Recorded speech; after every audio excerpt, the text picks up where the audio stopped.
Good morning, Ram Ram, नमस्कार, जय हिंद। मैं संदीप सिवाज स्वागत करता हूं आप सभी बच्चों का आपके अपने बेहतरीन और शानदार लर्निंग प्लेटफॉर्म पर। उम्मीद करता हूं आप और आपका परिवार एकदम स्वस्थ होगा, तंदुरुस्त होगा और आप लोग अपनी तैयारी में जुटे हुए होंगे। जितने भी प्यारे प्यारे बच्चे आज के सेशन में मेरे साथ लाइव जुड़ते जा रहे हैं, एक बार बता दीजिए ऑडियो वीडियो एकदम परफेक्ट है, क्लियर है, ओके है? बच्चों सब कुछ परफेक्ट ओके है। तो हरियाणा इतिहास हमने शुरू कर रखा है, 2 क्लासेस अपनी हो चुकी हैं और मेरे दोस्त तीसरी क्लास जो है वो भी आपकी बौद्ध धर्म और जैन धर्म से संबंधित जो पुरातात्विक और साहित्यिक स्रोत है जो हरियाणा के बारे में जानकारी देते हैं उनके ऊपर रहेगी। तो एक बार सारे के सारे बच्चे बता दीजिएगा। अभी तक जितना मैंने हरियाणा इतिहास में आपको पढ़ाया है उम्मीद करता हूं आप लोगों ने रिवाइज किया होगा, और जिस बच्चे ने रिवाइज नहीं किया है तो मेरे भाई इंतजार किस बात का कर रहे हो? आप लोग रिवीजन जो है ना वो करना शुरू कर दीजिएगा, ठीक है? जब हम क्लास में पढ़ते हैं तो अच्छी बात है, लेकिन उसके बाद यदि आप 3 से 4 बार रिवीजन नहीं करोगे तो दिमाग में ये बातें नहीं छपेंगी, और दिमाग में बातें नहीं छपेंगी तो मेरे दोस्त फिर हम पेपर के अंदर गोले नहीं भर पाएंगे, है ना? तो रिवीजन बड़ी जरूरी है। 3 से 4 बार आप रिवीजन करके चलें, जब भी आपको समय लगे तुरंत मेरे दोस्त 5 10 15 मिनट लगती है रिवीजन में। Good morning, good morning, good morning.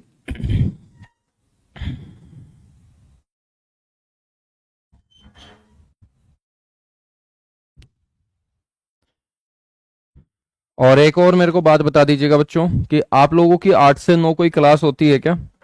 मैं सोच रहा था कि गर्मी जो है अब बढ़ना स्टार्ट हो चुकी है ना, तो हम क्लास का जो टाइम है वो 1 घंटा और पहले कर लें, 8 से 9 कर लें। 8 से 9 हम एप्लीकेशन पे और फिर 9 से 10 यूट्यूब चैनल के ऊपर जो प्रैक्टिस सेशन है वो हम कर लें। तो 8 से 9 कोई क्लास होती है आपकी? 8 से पहले तो बहुत जल्दी हो जाएगा, है ना? 8 सही टाइम है। अच्छा, मैथ्स की क्लास होती है? 8 से 9 मैथ्स का टाइम है आपका। चलो वो मैथ्स वाले सर से तो मैं डिस्कस कर लूंगा। मैथ्स की जो क्लास है वो आपकी 9 से 10 हो जाया करेगी, ठीक है? कर लें फिर, तुम खुश हो तो। हमने बात की थी पिछली क्लास में बौद्ध धर्म ग्रंथों की, और बौद्ध धर्म ग्रंथों में बच्चों मैंने आप लोगों को दिव्य वेदान, मंजिम निकाय, इन बौद्ध धर्म ग्रंथों के बारे में बता दिया था। दीपवंश नाम का ग्रंथ महात्मा बुद्ध के कुरुक्षेत्र से दान प्राप्ति के बारे में बताने का काम करता है। चुलवग नाम का जो ग्रंथ है बच्चों, जो बौद्ध धर्म ग्रंथ है, ये बौद्ध धर्म के प्रचार और प्रसार के बारे में बताता है। साथ के साथ चुलवग नाम के ग्रंथ ने हमें ये बात बताई कि बौद्ध धर्म का हरियाणा में जो सबसे शक्तिशाली केंद्र था ना, वो कौन सा था? वो अग्रोहा था। और अग्रोहा को उस समय किस नाम से जाना जाता था? अगलपुर के नाम से मेरे बच्चों जाना जाता था। बात करते हैं बच्चों, अगला जो बौद्ध धर्म ग्रंथ है वो है मंजुम श्री मूल कल्प। मंजुम श्री मूल कल्प हमें क्या जानकारी देता है हरियाणा के बारे में? तो ये जानकारी देता है थानेसर के बारे में। हरियाणा का जो थानेसर है बच्चों, पहले इसे स्थानेश्वर के नाम से जाना जाता था। ये कुरुक्षेत्र जिले का हिस्सा है। और थानेसर के बारे में मंजुम श्री मूल नाम का बौद्ध धर्म ग्रंथ बताता है कि यहाँ पर वैश्य समुदाय के लोग सबसे ज्यादा रहा करते थे। वैश्य समुदाय का मतलब है मेरे दोस्त बनिया जाति से, जो अग्रवाल हैं, गुप्ता हैं, गोयल हैं, ठीक है ना? तो ये सारा का सारा आपका वैश्य समुदाय होता है। तो मेरे दोस्त यानी कि जो प्राचीन समय से ही व्यापार से जुड़े हुए लोग हैं, बिजनेस मेरे दोस्त जिनका मेन काम है, ठीक है? तो वैश्य समुदाय से जुड़े हुए थे कहाँ के लोग? थानेसर के लोग। और ये बात किसने बताई है? मंजुम श्री मूल कल्प नाम के बौद्ध धर्म ग्रंथ ने। अगला बौद्ध धर्म ग्रंथ है पंपच सुदनी। नाम थोड़े से अटपटे आएंगे, ठीक है, क्योंकि बौद्ध धर्म ग्रंथ है। पंपच सुदनी ग्रंथ। पंपच सुदनी नाम के ग्रंथ ने बताया है कि महात्मा बुद्ध ने हरियाणा के कई स्थानों की क्या की थी? यात्रा की थी। यह भी महात्मा बुद्ध की यात्राओं के बारे में जानकारी देता है। उसके बाद है मेरे दोस्त विनय पिटक, ठीक है? आप लोगों ने बौद्ध धर्म ग्रंथ के अंदर पिटक पढ़े होंगे। तो बच्चों एक ग्रंथ जिसका नाम है विनय पिटक। विनय पिटक जो है ना, ये एक वैद्य के बारे में बताता है, एक डॉक्टर के बारे में बताता है। और मेरे बच्चों प्राचीन काल में जो फेमस वैद्य रहे हैं, जीवक, जीवक के बारे में आप लोगों ने सुना होगा इतिहास जब पढ़ते हो, तो महान वैद्य हुए हैं जीवक। इनका संबंध हरियाणा से बताया है। और बताया है कि वैद्य जो जीवक थे ना, ये कहाँ के रहने वाले थे? रोहतक के रहने वाले थे। बड़ा इंपॉर्टेंट क्वेश्चन मेरे दोस्त बनेगा ये वैद्य जीवक से, कि प्राचीन समय के प्रसिद्ध वैद्य जीवक हरियाणा में कहां से संबंधित थे? रोहतक से संबंधित थे। और ये पूछ ले कि ये जानकारी देता कौन है, तो ये जानकारी देता है विनय पिटक ग्रंथ। उसके बाद है बच्चों जातक ग्रंथ। जातक ग्रंथ के अंदर कुरुक्षेत्र की महिमा का गुणगान किया गया है। धर्मनगरी कुरुक्षेत्र के बारे में बच्चों जो सबसे ज्यादा बताया गया है वो जातक ग्रंथ के अंदर बताया गया है। बौद्ध धर्म से संबंधित कुछ महत्वपूर्ण क्वेश्चंस और डिस्कस करते हैं। कौन कौन से क्वेश्चन और यहां से बनते हैं बच्चों? बताया गया है कि महात्मा बुद्ध ने हरियाणा का स्थान सुध नाम का स्थान बच्चों यमुना नगर में है। ठीक है, महात्मा बुद्ध के द्वारा इस सुध नामक गांव की यात्रा की गई थी और यहां पर महात्मा बुद्ध ने प्रवचन देने का काम किया था। बच्चों जो सुध नामक स्थान है यमुना नगर जिले का, ये बौद्ध धर्म से संबंधित स्थान है और प्राचीन समय में इस सुध नामक यमुना नगर के स्थान पर 5 बौद्ध विहारों का भी निर्माण करवाया गया था। बौद्ध विहार का मतलब होता है ऐसा क्षेत्र जहां पर बौद्ध धर्म से संबंधित शिक्षा दी जाती थी। जिस तरीके से बच्चों हमारे गुरुकुल होते हैं, ऐसे ही बौद्ध धर्म से संबंधित लोगों के क्या होते हैं, विहार होते हैं, और जहां पर बौद्ध धर्म से संबंधित शिक्षा मेरे दोस्त लोगों को दी जाती हो। तो सुध नामक जो स्थान यमुना नगर है, यहाँ पर 5 बौद्ध विहारों के निर्माण की जानकारी हमें मिलती है और यहाँ पर बताया गया कि इन 5 बौद्ध विहारों में से एक बौद्ध विहार का निर्माण किसने करवाया था मेरे बच्चे? सम्राट अशोक ने करवाया था। ठीक है, बड़ा इंपॉर्टेंट है, क्वेश्चन आपसे पूछा जाएगा कि सम्राट अशोक ने कहां पर बौद्ध विहार का निर्माण हरियाणा में करवाया था, तो आप बोलेंगे सुध नामक स्थान यमुना नगर। या ये भी पूछ लेगा कि सुध नामक स्थान यमुना नगर में कितने बौद्ध विहारों के निर्माण की जानकारी मिलती है, तो आप बोलेंगे 5 बौद्ध विहारों के निर्माण की जानकारी मिलती है।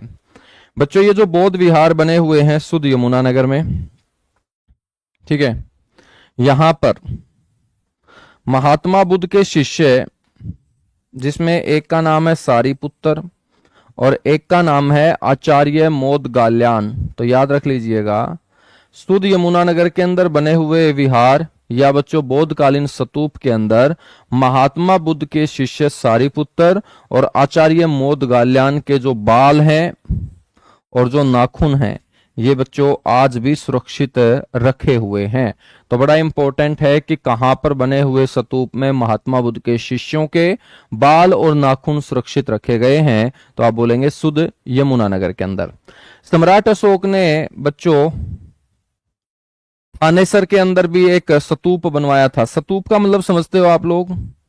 स्तूप बच्चों एक धार्मिक इमारत होती है जो बौद्ध धर्म से संबंधित होती है। इस तरीके की आकृति,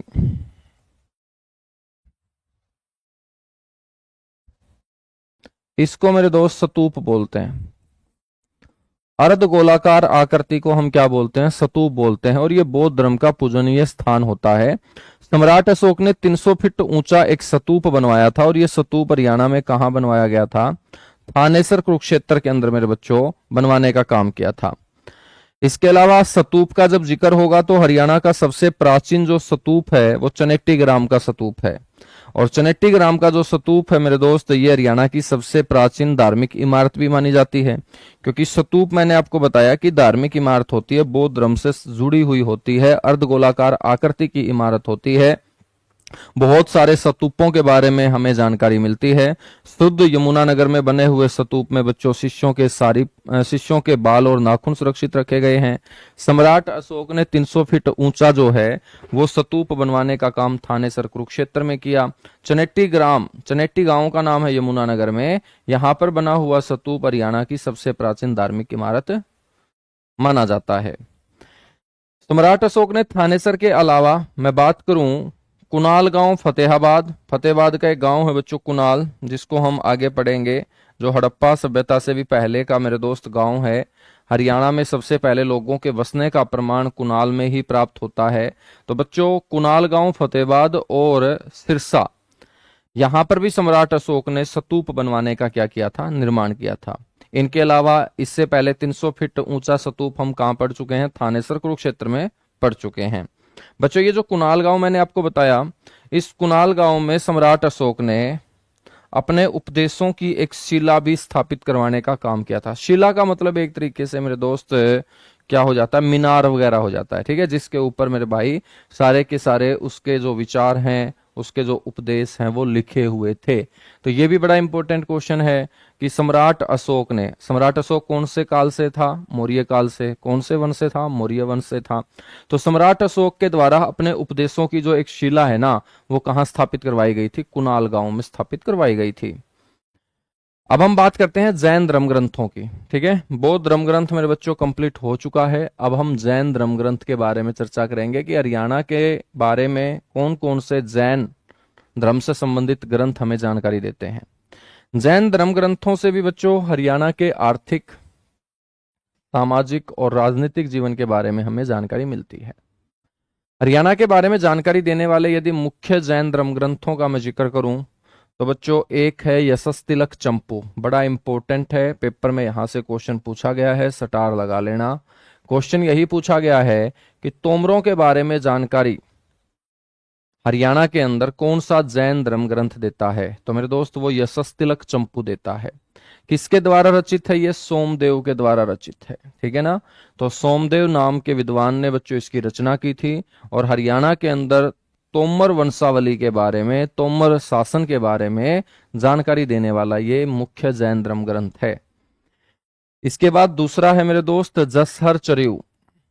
दूसरा जैन धर्म ग्रंथ जो हरियाणा के बारे में जानकारी देगा वो है जसहर चरिऊ ग्रंथ। ये किसके द्वारा रचित है? ये पुष्पदंत के द्वारा मेरे दोस्त रचित है। तीसरा जो है वो है भद्रबाहु चरित। ये भद्रबाहु के द्वारा मेरे दोस्त रचित है, जिसका नाम है भद्रबाहु चरित ग्रंथ। और हरियाणा के बारे में जानकारी देने वाला चौथा जैन धर्म ग्रंथ है कथाकोश। क्या है बच्चों? कथाकोश। तो ये चार के चार ग्रंथों के नाम याद रख लेना, जैन धर्म से संबंधित हैं, जो हरियाणा के बारे में जानकारी देते हैं। इन चारों में सबसे मेन है यशस्तिलक चंपू, जो सोमदेव के द्वारा रचित है, और ये हमें हरियाणा में तोमरों के शासन के बारे में जानकारी देने का काम करता है। ठीक है,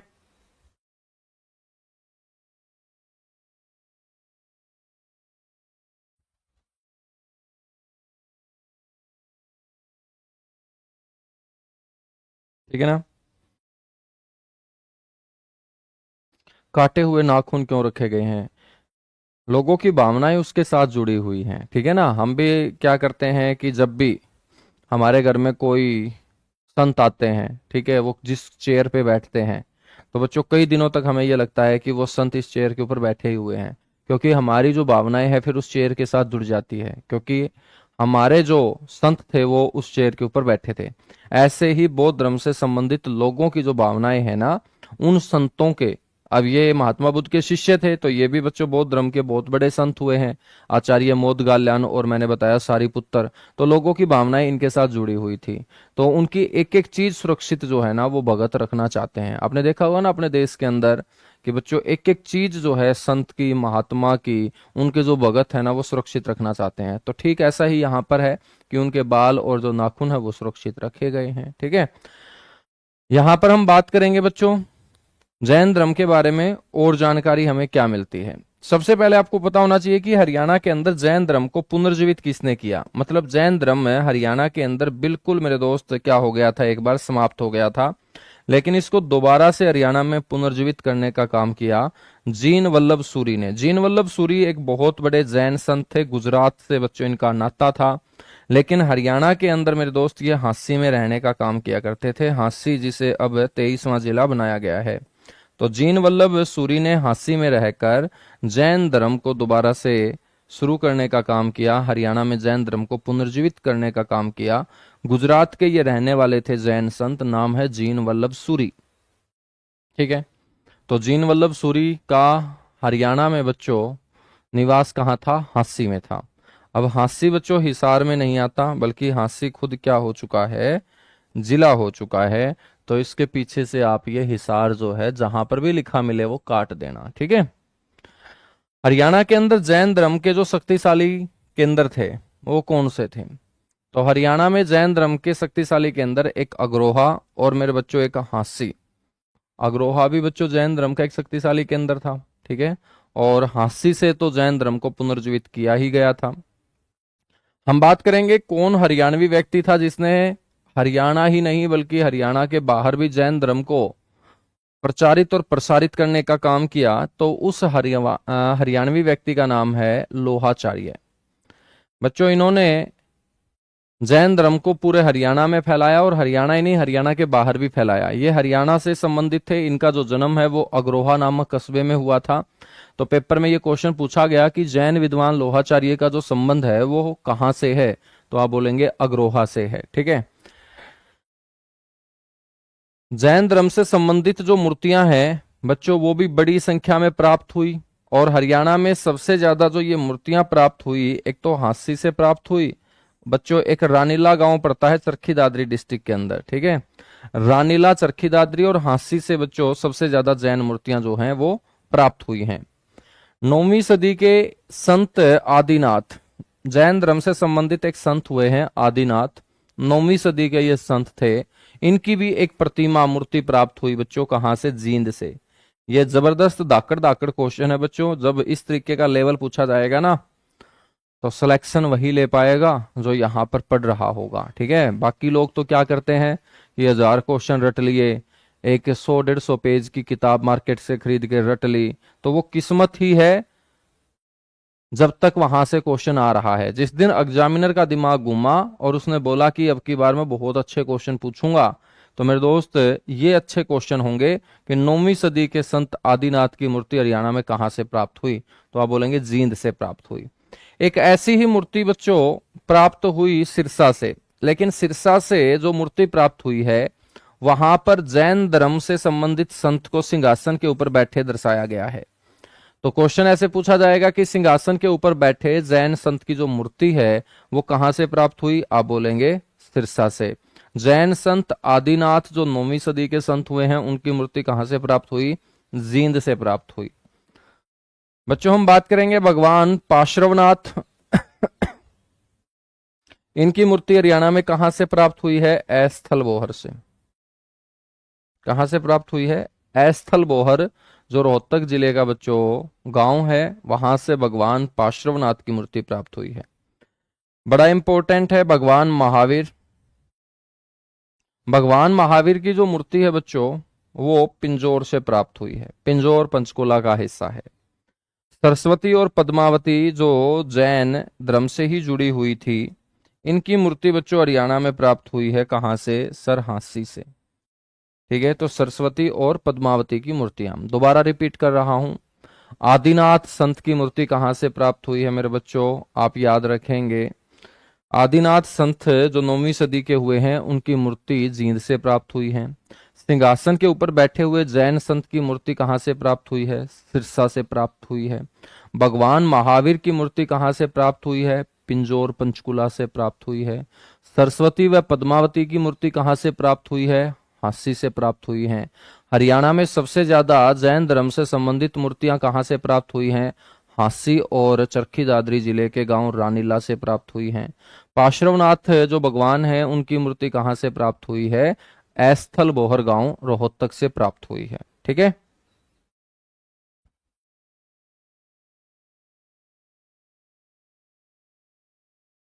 चलेगा। अब हम बात करते हैं विदेशी विवरण की। विदेशी विवरण का मतलब है मेरे दोस्त कि विदेशों से आए हुए विद्वान जिन्होंने अपनी यात्राओं का वृत्तांत लिखा, जिन जिन किताबों की रचना उन्होंने की, तो बच्चों उन किताबों में हरियाणा के बारे में क्या लिखा पाया गया है उसे हम विदेशी विवरण बोलेंगे। ठीक है, तो हमने साहित्यिक जो स्रोत पढ़ने स्टार्ट किए थे और साहित्यिक स्रोतों को हमने 5 भागों में जो डिवाइड किया था, उसका बच्चों 5वां भाग विदेशी विवरण है।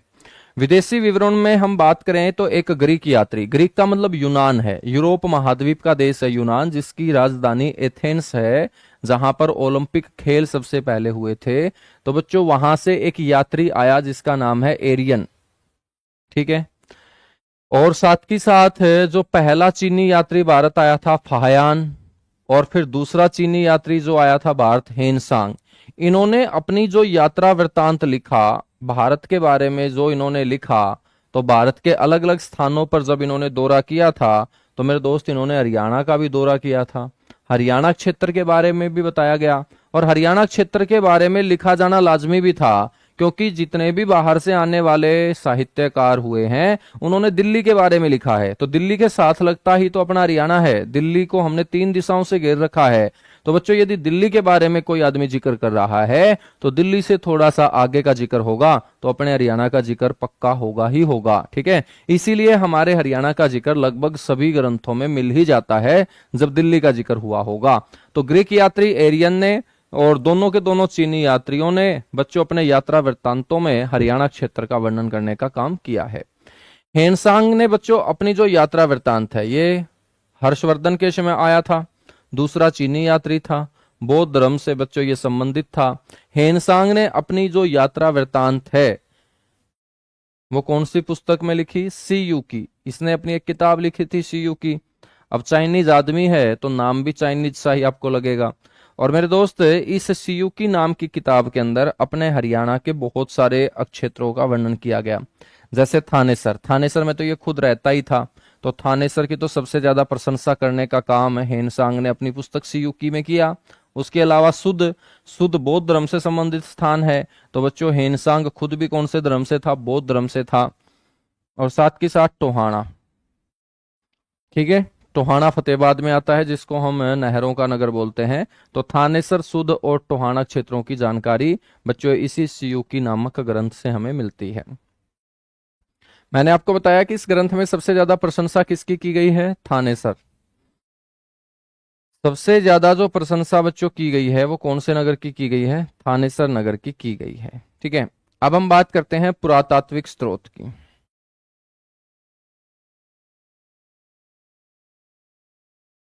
ठीक है, अब हम चर्चा करते हैं किसकी? पुरातात्विक स्रोत की।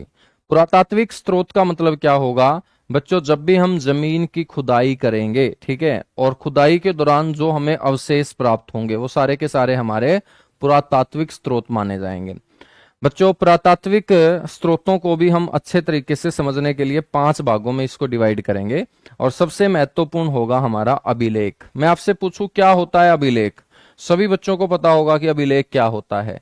जब भी हम कठोर सतह के ऊपर अपने मन के भाव लिख देते हैं बच्चों, उसी को हम क्या बोल देते हैं? अभिलेख बोल देते हैं। जैसे आप लोगों ने भी अभिलेख लिखे होंगे स्कूल के अंदर, ठीक है, स्कूल के अंदर जो भी आपको अच्छा लग जाता था उसका नाम आप बेंच के ऊपर लिख दिया करते थे। ठीक है, कॉलेज के अंदर भी ऐसा ही था कि बोलने की तो हिम्मत होती नहीं थी सामने वाले को, तो बच्चों हिम्मत नहीं होती थी तो हम अपने मन के भाव क्या है कठोर सतह के ऊपर लिख दिया करते थे, या उसी के बेंच पे लिख दिया करते थे जिस बेंच के ऊपर वो बैठती थी। तो मेरे दोस्त फिर वो अभिलेख हमारे वाले पढ़ लेती थी, प्रिंसिपल को शिकायत लगाते थे, फिर प्रिंसिपल के जो अभिलेख हैं बच्चों वो हमारे छपते थे। ठीक है ना, तो अभिलेख का मतलब क्या होता है कि किसी भी कठोर सतह के ऊपर खुदाई करके लिखे गए अक्षर क्या कहलाएंगे? अभिलेख कहलाएंगे। ठीक है, आपके घर में रसोई के जो बर्तन हैं उन रसोई के बर्तनों के ऊपर जो आपने नाम लिखवा रखा होगा बच्चों वो क्या है? अभिलेख ही तो है। क्या है? अभिलेख ही तो है।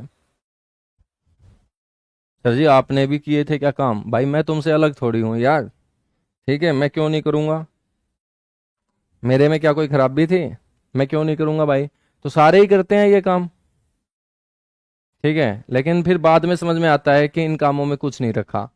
अब ये बात जिसको जितनी जल्दी समझ में आ जाती है उसका बच्चों जीवन उतना ही अच्छा हो जाता है, जिसको लेट समझ में आती है फिर समस्या उसके जीवन में ज्यादा रहती है। ठीक है, तो करते तो सारे ही हैं।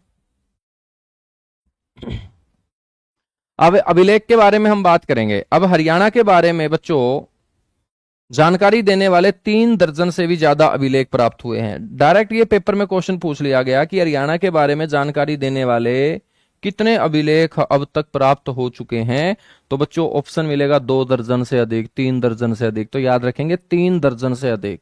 3 दर्जन का मतलब 36, 1 दर्जन में 12 होते हैं।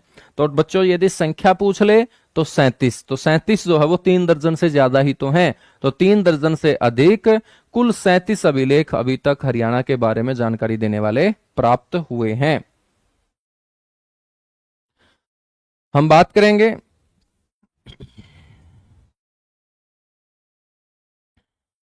सबसे महत्वपूर्ण हमारा जो स्तंभ लेख है, टोपरा स्तंभ लेख। ठीक है, याद रखिएगा बच्चों, टोपरा गांव का नाम है।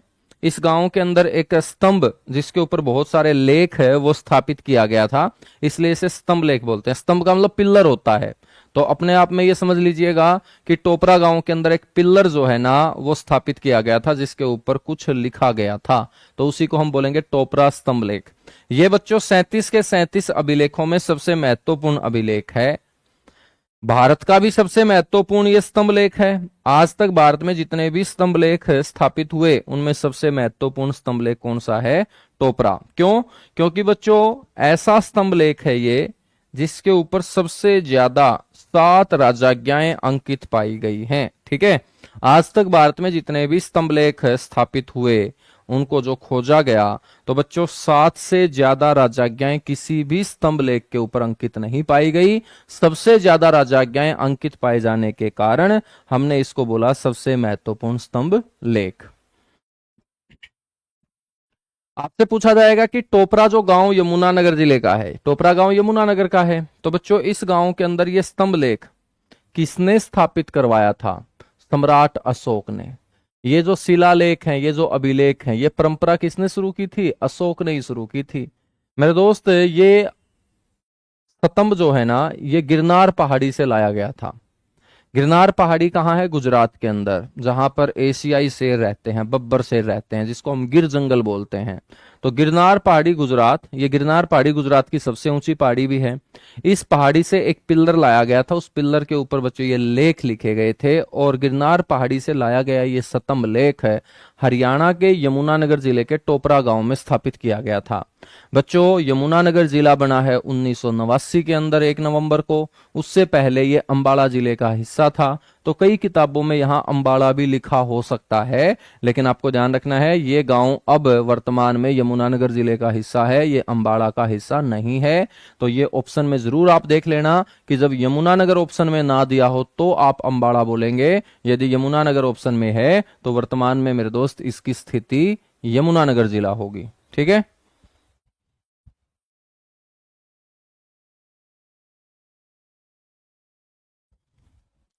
सर आप ऐसी बातें ना किया करो, मेरे घर के सारे मेंबर आपको बेस्ट टीचर मानते हैं। देखिएगा भाई, वो आपके घर के लोगों का मामला है कि मेरे को बेस्ट माने या मेरे को क्या माने, लेकिन जो बात है वो मैं बता देता हूँ सच। ठीक है ना, अब सामने वाले का रिएक्शन क्या रहता है उसके अकॉर्डिंग मैं जिंदगी नहीं जीता। ठीक है, कि कौन मुझे अच्छा बोलता है कौन मुझे बुरा बोलता है, ये मेरे दिमाग के ऊपर कभी हावी होता ही नहीं है। ठीक है ना। हाँ, तो मैं मेरे अकॉर्डिंग अपनी लाइफ जीना चाहता हूँ और जीता ही हूँ। ठीक है, तो दूसरों की मैं परवाह बहुत कम करता हूँ, बहुत कम। ठीक है, तो आपके घर वाले अच्छा मानते हैं और ये बात सुनकर यदि वो मेरे को बुरा भी मानेंगे तब भी चलेगा, कोई दिक्कत नहीं है, लेकिन बस आप नौकरी लग जाना। ठीक है ना, और ये आप अपनी जिंदगी में भी इस बात को जोड़ लीजिएगा कि सामने वाले के वर्ड आपकी बॉडी को यदि कंट्रोल कर रहे हैं, सामने वाला बुरा बोल रहा है तो आपको दुख हो रहा है, प्रशंसा कर रहा है तो खुशी हो रही है, यदि सामने वाले के वर्ड आपकी बॉडी को कंट्रोल करना शुरू करेंगे तो बच्चों फिर हमारी खुद की बॉडी खुद की नहीं रहेगी, हमारा तो फिर रिमोट सामने वाले के हाथ में होगा ना कि किस तरीके से वो हमें कंट्रोल कर रहा है ना। ऐसा नहीं होना चाहिए। तो मजे में रहो, तुम किसी की परवाह मत किया करो। ठीक है, कौन क्या बोलता है बोलने दो, अच्छा बोले तो बहुत अच्छी बात है, बुरा बोले तब भी बच्चों खुश रहा करो। ठीक है, और बता देनी चाहिए, अनुभव बता देने चाहिए। मैंने ये थोड़ी बोला है कि भाई अच्छी बातें थी वो, लेकिन उस समय इतनी नॉलेज नहीं होती, इतना ज्ञान नहीं होता था, है ना। यदि बचपन में ही इतना ज्ञान हो जाए तो फिर अगले महात्मा बुद्ध तो बच्चों हम ही पैदा हो गए घर में। ठीक है, तो हमें इतना ज्ञान नहीं होता है, धीरे धीरे गलतियां करके सीखता है इंसान। बताइएगा बच्चों, ये जो स्तंभ लेख स्थापित किया गया था, आपसे पूछा जाएगा इसके ऊपर लिपि कैसी थी? लिपि थी ब्राह्मी, ब्राह्मी लिपि थी। और बच्चों भाषा कौन सी थी? प्राकृत। तो बड़ा इंपॉर्टेंट है ये क्वेश्चन कि भाई जो टोपरा स्तंभ लेख है उसकी भाषा और उसकी लिपि क्या थी, उसकी भाषा और उसकी लिपि क्या थी बच्चों, ये आपसे पूछा जाएगा।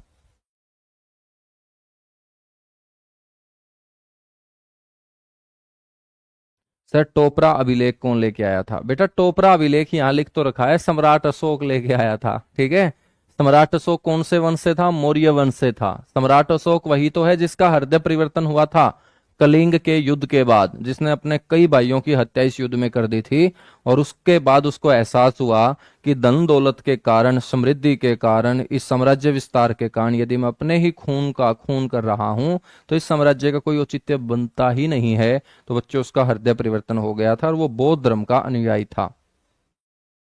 हम बात करेंगे ये जो स्तंभ लेख है सम्राट अशोक के द्वारा स्थापित किया गया, इसी स्तंभ लेख के ऊपर बच्चों विग्रहराज चतुर्थ, विग्रहराज चतुर्थ नाम का एक राजा हुआ है, और इस विग्रहराज चतुर्थ ने मलेच्छों का विनाश किया था, इसलिए इसे मलेच्छों का विनाशक भी बोला गया। तो मेरे दोस्त इस स्तंभ लेख के ऊपर विग्रहराज चतुर्थ, जिसको हमने मलेच्छों का विनाशक बोला, उसके भी कितने अभिलेख प्राप्त हुए हैं? 3 अभिलेख। ये भी बड़ा इंपॉर्टेंट क्वेश्चन है। पूछा जाता है कि टोपरा स्तंभ लेख के ऊपर किस शासक के 3 अभिलेख प्राप्त हुए? तो आप बोलेंगे विग्रहराज चतुर्थ के 3 अभिलेख प्राप्त हुए। बच्चों 14वीं सदी का मैं जिक्र करूं तो फिरोज शाह तुगलक यहां पर शिकार खेलने के लिए आए थे अपनी सेना के साथ, और फिरोज शाह तुगलक जब यहां पर जंगल के अंदर शिकार खेलने के लिए आए, तो जब वो शिकार खेलने के लिए जा रहे थे तो इस गांव से उनका काफिला गुजर रहा था। तो फिरोज शाह तुगलक की जो नजर है टोपरा गांव के इस स्तंभ लेख के ऊपर पड़ती है। फिरोज शाह तुगलक पास जाकर बच्चों इसको देखते हैं और समझ जाते हैं कि यदि ये अभिलेख यहाँ रहेगा, लोगों की नजरों में रहेगा, इसके ऊपर इतने अच्छे अच्छे जो उपदेश लिखे गए हैं, लोगों के भेजे और दिमाग में ये उपदेश चले जाएंगे, तो वो हमारा क्या करेंगे? विरोध करेंगे। तो इससे अच्छा है कि हमारा विरोध करने वाली जड़ को ही हम यहां से उखाड़ लें। और बच्चों फिरोज शाह तुगलक ने 14वीं सदी में यहां से इस स्तंभ लेख को उखड़वा लिया था और टोपरा गांव से उखाड़कर इसको यमुना नदी के रास्ते, इसको मखमल के कपड़े में लपेटकर एक नाव के अंदर रखकर बच्चों दिल्ली ले गए थे, क्योंकि यमुना नदी आपको पता होगा यमुनानगर से दिल्ली की तरफ ही जाती है। तो बच्चों एक नाव बनाई गई, नाव के ऊपर मखमल के कपड़े में लपेटकर ये स्तंभ लेख रखा गया, और बच्चों यमुना नदी के रास्ते इसको दिल्ली ले जाकर अपने किले में स्थापित करने का काम किसने किया था? फिरोज शाह तुगलक ने किया था। तो क्वेश्चन ये भी पूछा जाता है कि कौन सी सदी में लेकर गया था? 14वीं सदी में। यह भी पूछा जाता है कि कौन टोपरा स्तंभ को उखाड़कर यहां से ले गया था? तो फिरोज शाह तुगलक ले गया था। कौन सी नदी के रास्ते लेके गया था? तो यमुना नदी के रास्ते लेकर गया था। यहां तक बातें क्लियर हुई? एक बार सारे के सारे भाई बताइएगा, उसके बाद आगे बढ़ेंगे। जितने भाई बहन क्लास में जुड़े हुए हैं फटाफट बताइएगा।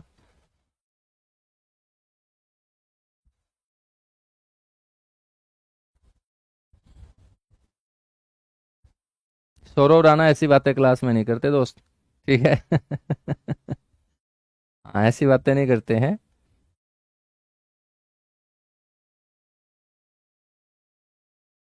मोनू यादव पहली बार पढ़ रहे हो ना, इसलिए थोड़ा कम समझ में आ रहा है, ठीक है? यदि ये हरियाणा की हिस्ट्री आप 3 से 4 बार पढ़ोगे, रिवीजन करोगे, तो फिर ये अपने आप समझ में आ जाएगी। छोटे छोटे टॉपिक्स बनाओ, जैसे मैंने आपका साहित्यिक स्रोत बनाया, फिर पुरातात्विक स्रोत बनाया, ठीक है ना? इस तरीके से छोटे छोटे टॉपिक बना के आप पढ़ोगे तो सारी समझ में आ जाएगी। बच्चों उसके बाद दूसरा अभिलेख है शुद्ध अभिलेख। आराम आराम से इसीलिए तो मैं पढ़ा रहा हूं, वरना तो मैं फटाफट भी कवर करा सकता था। मैं आपको बिल्कुल आराम आराम से इसलिए पढ़ा रहा हूं कि एक एक लाइन, एक एक वर्ड आप अपने दिमाग में सेट करते चलें, और यदि आपको दिक्कत आती है तो मेरे से पूछते चलें। शुद्ध बच्चों गांव का नाम है यमुनानगर जिले में, ठीक है? याद रख लेना है कि टोपरा स्तंभ लेख के बाद हरियाणा का दूसरा सबसे महत्वपूर्ण स्तंभ लेख है। सर जी ये कौन से समय का स्तंभ लेख है या कौन से समय का ये अभिलेख है? तो भाई ये 2री सदी ईसा पूर्व का अभिलेख है। ये जरूर याद रखें कि ये कौन से टाइम पीरियड का अभिलेख है? 2री सदी ईसा पूर्व का अभिलेख है, शुद्ध गांव से प्राप्त अभिलेख। बच्चों सबसे खास बात है कि ये जो अभिलेख प्राप्त हुआ है ये 12 खड़ी में प्राप्त हुआ है, और 12 खड़ी के अंदर जितने भी अभिलेख भारत में प्राप्त हुए हैं उनमें सबसे पुराना बच्चों शुद्ध गांव से प्राप्त अभिलेख है। सर ये 12 खड़ी क्या होती है? 12 खड़ी का मतलब है कि वर्णमाला के एक ही बच्चों वर्ण को 12 तरीके से रिप्रेजेंट करना, जैसे कै का की कू कू के कै कंग कै, ठीक है? ऐसे।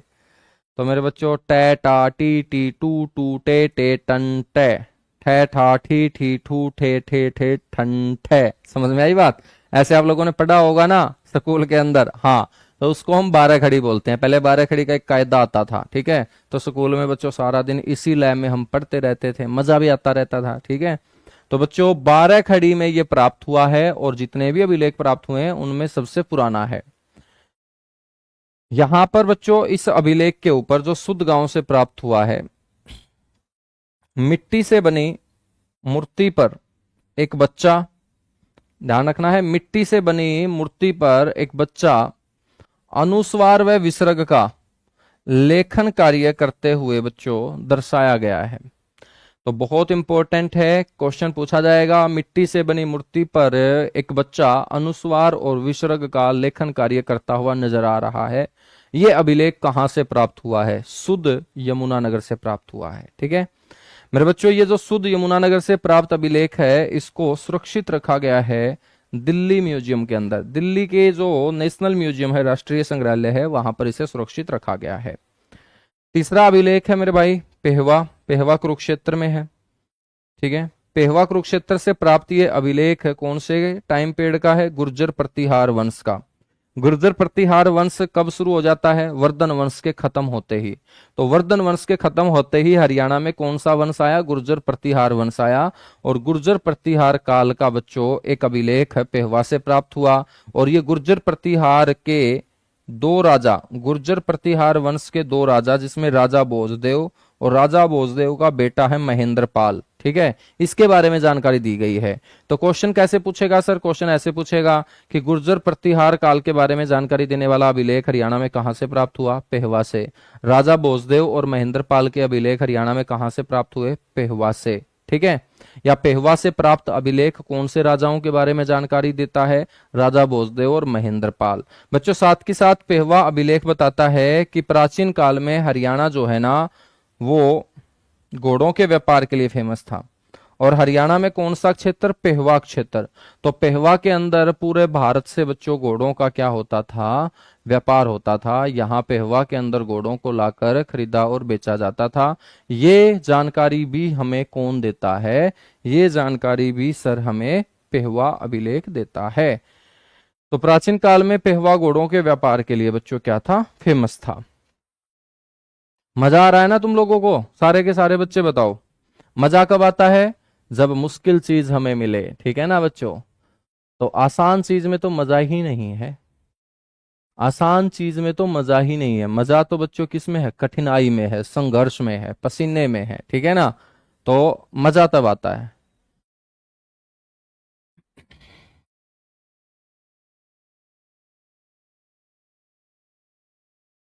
सौरभ राणा भाई बहुत है, सही बता रहा हूँ, बहुत है। कभी करूंगा इस तरीके का भी एक वीडियो, लेकिन बहुत अच्छी सफलता के बाद, है ना। अभी तो बच्चों हमने चलना शुरू ही किया है। तो करनाल अभिलेख, करनाल अभिलेख, करनाल जगह का नाम है, वहां से अभिलेख प्राप्त हुआ। बच्चों ये अभिलेख कौन सी लिपि में अंकित पाया गया है? खरोष्टी लिपि में अंकित पाया गया है। बड़ा इंपॉर्टेंट है, खरोष्टी लिपि में अंकित अभिलेख कहां से प्राप्त हुआ? करनाल से। बच्चों करनाल का ये खरोष्टी लिपि में अंकित अभिलेख जानकारी देता है किसके बारे में? मंदिर और सरोवर के निर्माण की अधूरी जानकारी यहां से मिलती है। तो बच्चों एक अधूरा अभिलेख है, संपूर्ण अभिलेख नहीं है, पूरी जानकारी नहीं मिलती, अधूरी जानकारी देने का काम ये अभिलेख करता है। नेक्स्ट है मेरे बच्चों महेंद्र पाल का अभिलेख, ठीक है। महेंद्र पाल का अभिलेख, महेंद्र पाल के बारे में हम पीछे पढ़ चुके हैं। राजा भोजदेव का बेटा है ये। पेहवा से जो दो अभिलेख प्राप्त हुए थे, तो उसमें महेंद्र पाल का अभिलेख भी है, पेहवा से ही प्राप्त हुआ। बच्चों यहां इस अभिलेख में बताया गया है कि तीन भाई थे। तीन भाइयों में एक का नाम था गोगा, एक का नाम था देवराज और एक का नाम था पूरनराज। इन तीनों के तीनों भाइयों ने पेहवा के अंदर क्या किया था? विष्णु भगवान के सम्मान में एक मंदिर बनवाने का काम किया था। तो क्वेश्चन कैसे बनेगा गुरुजी? यहां से क्वेश्चन ऐसे बनेगा कि विष्णु मंदिर के निर्माण की जानकारी हमें कौन से अभिलेख से मिलती है? तो बोलेंगे हम पेहवा से प्राप्त महेंद्र पाल के अभिलेख से मिलती है। विष्णु भगवान का ये मंदिर पेहवा में इस अभिलेख के अनुसार किन्होंने बनवाया था? तो तीन भाई, ये नाम याद रख लेना, गोगा, देवराज, पूरनराज, इन्होंने मेरे बच्चों बनवाया था।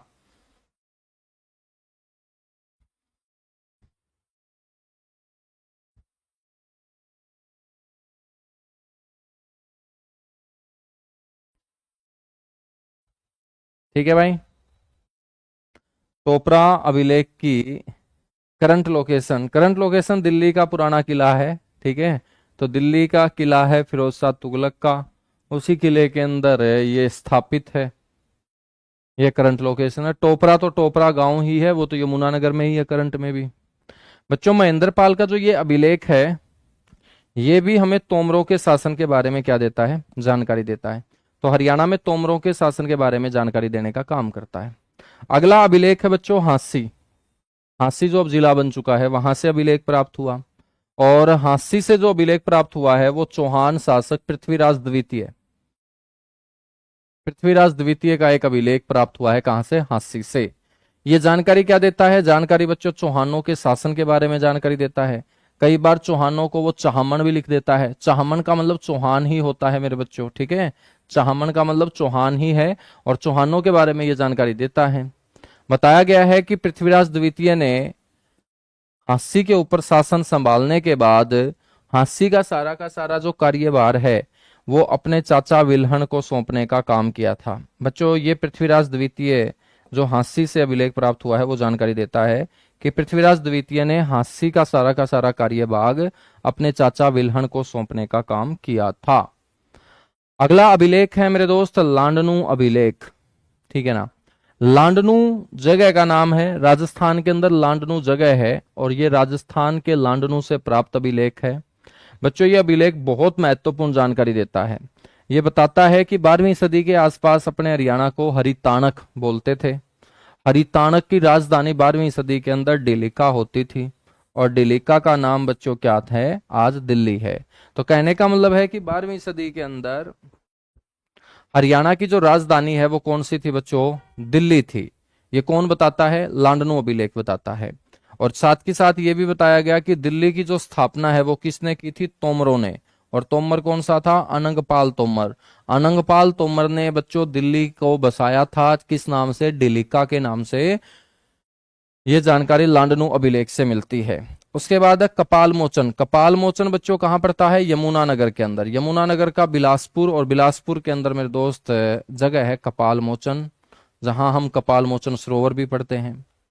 कपाल मोचन जो अभिलेख प्राप्त हुआ है ये कनिंगम को प्राप्त हुआ है। कनिंगम मेरे बच्चों बहुत बड़े पुरातत्ववेत्ता हुए हैं हरियाणा के बारे में। बच्चों सबसे पहले जानकारी जुटाने का श्रेय कनिंगम को ही जाता है।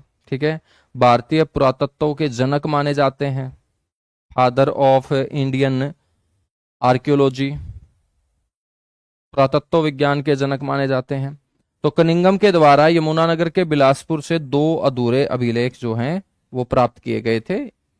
लाओस अभिलेख, लाओस देश है बच्चों, और ये लाओस देश पड़ता है एशिया महाद्वीप में। ठीक है, और एशिया महाद्वीप का ये लाओस जहां से ये अभिलेख प्राप्त हुआ जो हरियाणा के बारे में जानकारी देगा बच्चों, ये 5वीं सदी के आसपास का अभिलेख बताया जाता है।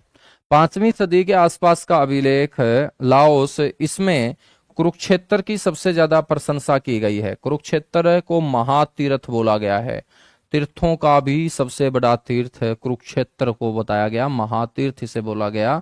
और लाओस देश के एक राजा हुए हैं देवंका। देवंका कुरुक्षेत्र शहर से इतना प्रभावित हुए थे कि उन्होंने अपने देश लाओस के अंदर बच्चों कुरुक्षेत्र नाम से ही एक नगर बसा डाला था। तो आप देख लीजिएगा कि राजा देवंका के दिमाग में कुरुक्षेत्र शहर की बच्चों क्या इंपॉर्टेंस रही होगी कि उन्होंने अपने देश लाओस के अंदर कुरुक्षेत्र नाम से एक अलग से शहर बसाने का काम किया था। ठीक है, ये जानकारी हमें लाओस अभिलेख से ही क्या है? प्राप्त होती है। इसके बाद है मेरे दोस्त बिजोलिया अभिलेख। बिजोलिया अभिलेख राजस्थान से प्राप्त हुआ है। 14वीं सदी का बच्चों ये अभिलेख है। ठीक है, 1373 ईस्वी, या हम बोल सकते हैं 14वीं सदी। सदी कौन सी होगी? 14वीं होगी। जैसे हम जी रहे हैं 2026 में, सदी कौन सी है? 21वीं है। ठीक है, क्योंकि 20 सदी तो पूरी हो चुकी है, 21वीं सदी चल रही है। तो 1373 ईस्वी का मतलब 14वीं सदी, और 14वीं सदी का ये अभिलेख कहां से प्राप्त हुआ है? राजस्थान से। बिजोलिया राजस्थान के अंदर जगह है, और राजस्थान के अंदर बच्चों चौहानों का ही वर्चस्व ज्यादा रहा है। चौहानों की वंशावली के बारे में बताया गया। अपने हरियाणा के हांसी के ऊपर चौहानों ने अधिकार करके किस तरीके से शासन किया, यह बिजोलिया अभिलेख में बताया गया है। साथ ही साथ यहां बताया गया कि बादानक एक साम्राज्य था छोटा सा, जो दक्षिण हरियाणा पर अपना अधिकार ये बादानक लोग किए हुए थे। दक्षिण हरियाणा का मतलब रेवाड़ी और महेंद्रगढ़ के ऊपर बादानकों का मेरे बच्चों क्या होता था, राज होता था, अधिकार होता था। और इन बादानकों को कुचलने का काम 1182 ईस्वी में मेरे बच्चों किसने किया था, पृथ्वीराज चौहान ने। ठीक है, तो 1182 ईस्वी याद रख लेना।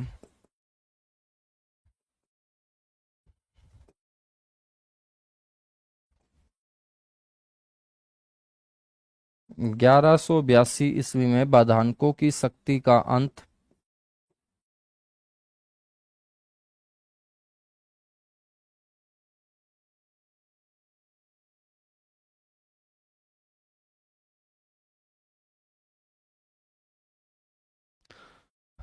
पृथ्वीराज चौहान द्वारा।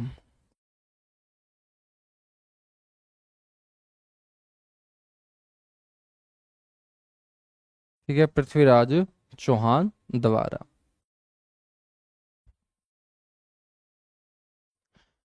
बच्चों हम बात करेंगे, अगला है गुजरी महल। गुजरी महल आप सभी जानते हैं, ये गुजरी के लिए बनवाया गया महल था फिरोज शाह तुगलक के द्वारा। फिरोज शाह तुगलक की प्रेमिका थी गुजरी, बाद में बच्चों फिरोज शाह तुगलक इनसे शादी भी कर लेते हैं और गुजरी उनकी पत्नी भी बन जाती है। हिसार की रहने वाली थी गुजरी, गुजरों की लड़की थी, इसलिए इसे गुजरी बोला गया।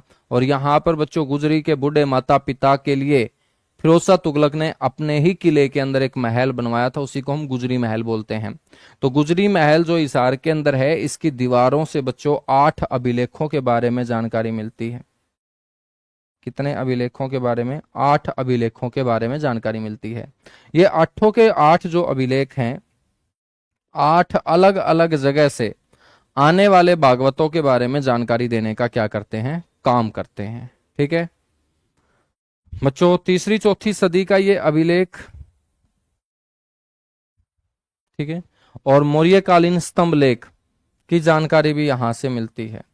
तो तीसरी चौथी सदी का भी एक अभिलेख और मौर्यकालीन यहाँ स्तंभ लेख भी बच्चों स्थापित है, उसके बारे में भी हमें जानकारी मिलती है।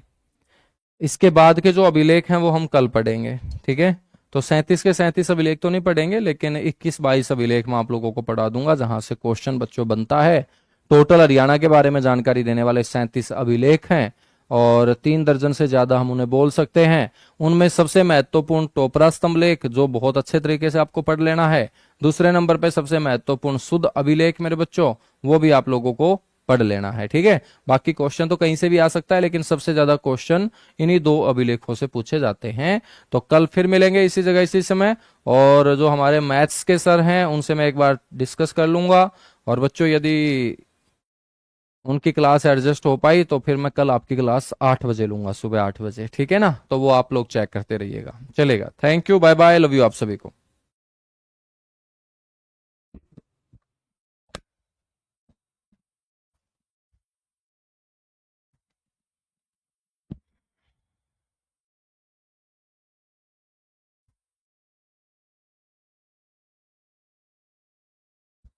हाँ, तो 1182 का मतलब 12वीं सदी होता है।